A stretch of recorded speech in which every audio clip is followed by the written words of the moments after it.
คักพี่น้องเขามากขนาดบรรยากาศแบบนี้แบบมันแปลกตาที่เขาแบบว่าบ่เคยเห็นคนย่างแบบนี้ขนาดอยู่เมืองไทยแท้ๆกันยังบ่เพิ่นกันยังบ่ได้ย่างแบบนี้ได้พี่น้องสลายจะเห็นแต่อยู่ทางยุโรปเนาะพี่น้องเนาะที่แบบเพิ่นย่างใช้ชีวิตแบบนี้นะรถเมล์นี่ถือว่าแล่นตลอดคือสิหลายคันขนาดพี่น้องเลยรถกระหลายได้พี่น้องคันสิว้าวกระหลายได้เนาะแต่หากบ่ติดพี่น้องรถบ้านเพิ่นน่ะนี่บ่ติดแล้วก็บ่ส่วนหลายก็บ่เกิดอุบัติเหตุอีกพี่น้องเพราะว่าบ้านเพิ่นก็บ่ได้เมาบ่มักเมาเหล้าเมาเบียร์หยังพี่น้องเลยแล้วก็ขับรถกันอยู่ในกฎจราจรที่เข้มงวดพี่น้องแบบนี้ล่ะก็ถือว่าปลอดภัยดีผู้ข้ามเส้นทางก็ถือว่าปลอดภัยผู้อันขับรถก็ถือว่าค่อยไปค่อยมาพี่น้องเลยให้เกียรติซึ่งกันและกันนี่สำหรับเมืองหนาวพี่น้องเลยสำหรับประเทศรัสเซียเมืองจูเมนพี่น้องตัวเมืองนี้กับเศรษฐกิจที่ดีๆอยู่พี่น้องเขากับสีไทยเบิ่งเด้อเดี๋ยวจะน้อยละเขาก็จะเข้าไปลึกๆอีกพี่น้องเลยวุ้นอันนี้ก็ถือว่าเป็นแวบมุมที่คักอีกนึงได้ที่พี่น้องนี่งามๆเอาพี่น้องว่ารู้สึกจังไหนเนาะพี่น้องกับเส้นทางบ้านเพิ่นผู้คนก็คอมเมนต์มาเป็นกำลังใจให้เราเด้อพี่น้องเลยถ้าเข้ามารับชมคลิปพี่น้องเลยสำหรับคลิปชีวิตน้อยๆเมืองหนาวพี่น้องเลยแต่ว่าถ้ามีโอกาสดีๆเขาก็สิพาเข้าไปลึกกว่านี้อีกพี่น้องเลยถ้าพี่น้องเข้ามาเม้นให้กำลังใจรับชมคลิปเพื่อสนับสนุนเขาในการถ่ายคลิปอยู่เมืองหนาวนี่พี่น้องเลยอยู่บ้านเพิ่นนี่สิม่วนแนวใดสิมีความสุขแนวใดเนาะเบิ่งผู้คนบ้านเพิ่นใช้ชีวิตแนวใดเนาะการไปการมาของเพิ่นพี่น้องเลยเดี๋ยวเขาสิถ่ายให้เบิ่งนี่ก็อยู่รัสเซียพี่น้องเลยเพื่อเป็นกำลังใจให้เขาในการถ่ายคลิปเพื่อได้บรรยากาศต่อหน้าไปงามๆให้พี่น้องได้เบิ่ง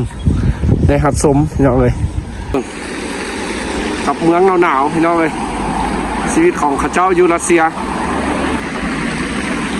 ถ้าเป็นเพื่อนก็คือสิงามโพดบ่น่าจะเป็นห้านอาหาร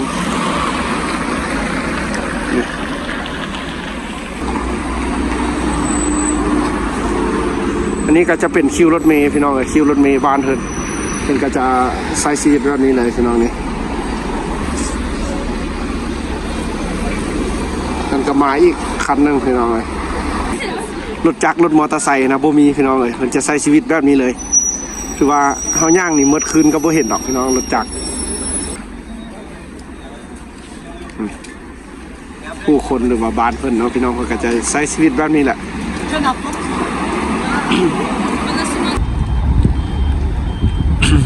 วิวงามๆค่ำคืนพี่น้องเอ้ยเก็บบรรยากาศภาพรวมๆมาให้เบิ่งพี่น้องอยู่รัสเซียชีวิตคนเมืองหนาวแต่ละเส้นทางแต่ละซีเนี่ยพี่น้องเลย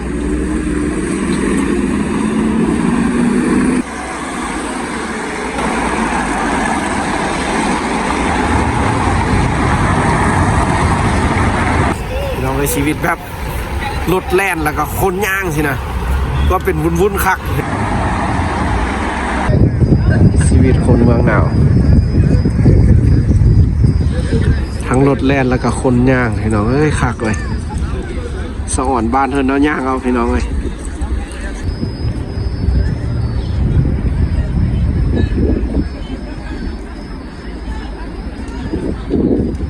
สำหรับรถแล่นแล้วก็คนพี่น้องเลยผู้คนประชาชน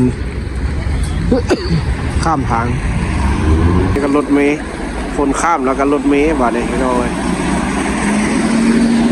เอาขอบใจพี่น้องเด้อที่เบิ่งความวุ่นๆอยู่รัสเซียพี่น้องเลยเอากระสิถ่ายเก็บบรรยากาศงามๆ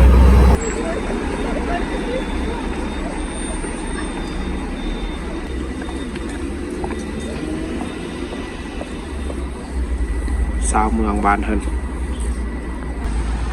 แบบความเป็นเอกลักษณ์ของบ้านเพิ่นพี่น้องเลยวัฒนธรรมชาวคริสเตียนประเทศรัสเซียพี่น้องเลยบ้านเพิ่นพี่น้องคือสิเป็นคนรวยที่สุดเลยนี่ อีกหนึ่งแล้วเนี่ย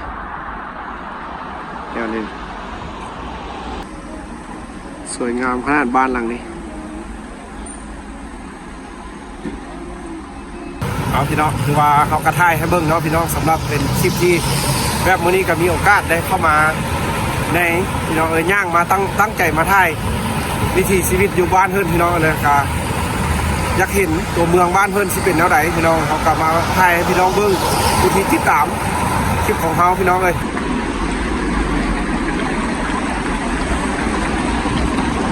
ภาพงามน่าหักวิวแสงสีเมืองหนาว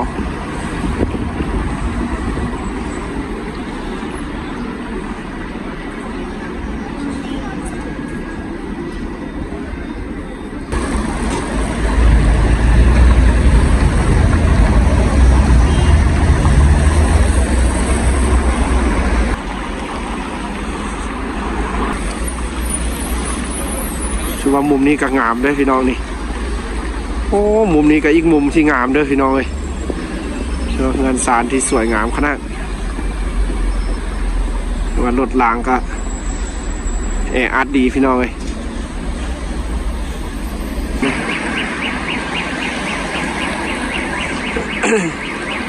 อันนี้ก็น่าจะเป็นแบบ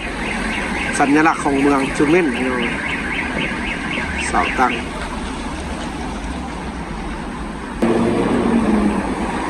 คนเมืองหนาว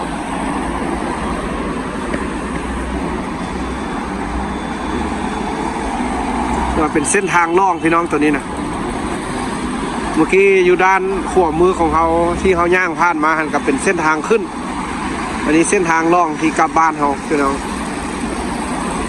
หรือว่ากระบอกไก่คันแม่นย่างกันที่6 กิโลพี่น้องเลยเขาก็ย่างมาบัดเมื่อก็น่าจะได้ย่างเมื่อเพราะว่าที่ได้ถ่ายบรรยากาศเมื่อเลยให้พี่น้องได้รับชมเพราะว่าเป็นโอกาสดีๆมื้อนี้ได้มาถ่ายพี่น้องเลยนี่เบิ่งแม่การเพิ่นจอดรถแม่พี่น้องคนอันนี้ถือว่าเป็นคนย่างนี่เพิ่นก็จอดอยู่บ่ใกล้ๆเด้พี่น้องคันมันอยู่บ้านเฮานี่พี่ได้นี่นะคันอยู่บ้านเฮานี่จอดอยู่ได้นี่พี่อันนี้บ้านเพิ่นละแม่นโอ้ขีดเส้นขาวเฮาบ่ได้มาใกล้เลยอยู่ห่างๆสิได้เนาะเส้นทางมาลายนี่มันจะเข่งขัดขนาดเพราะว่าบ้านเพิ่นมันมีกล้องพี่น้องเลยถ้าเขาขี่รถละเมิดผิดกฎมันกาซี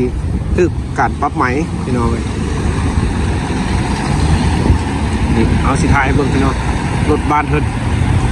เส้นทาง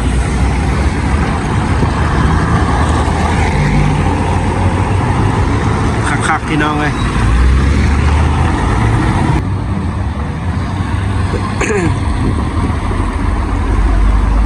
ไฟแดงไฟเขียวจะเป็นลิ้น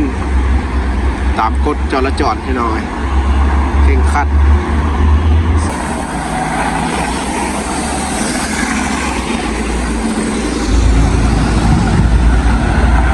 ก็รถเมล์หลายเนาะคิวเนี่ย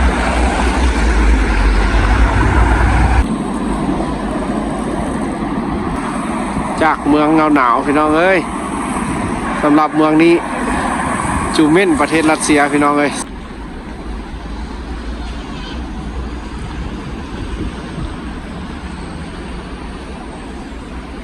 พี่น้องยอมรับว่ารถโบติดอยู่รัสเซียนะบนโบหลายได้รถบ้านคนก็หลายสมควรได้พี่น้องเลยแต่หักเสียแต่บุมีรถจักรนี่แหละย้อนโบติดย้อนมาบุมีรถจักรนี่บ่พี่น้องเนาะเส้นทางจิ้วไปมาสะดวกพี่น้องเลยแบบนี้ถือว่าเนี่ยเอาแต่ละเส้นไหมเห็นไหมโบได้น้อยได้รถนะพี่น้องบ้านเพิ่นนะคนเมืองหนาวพี่น้องคนเดินคนย่างแล้วก็การใช้รถใช้ถนน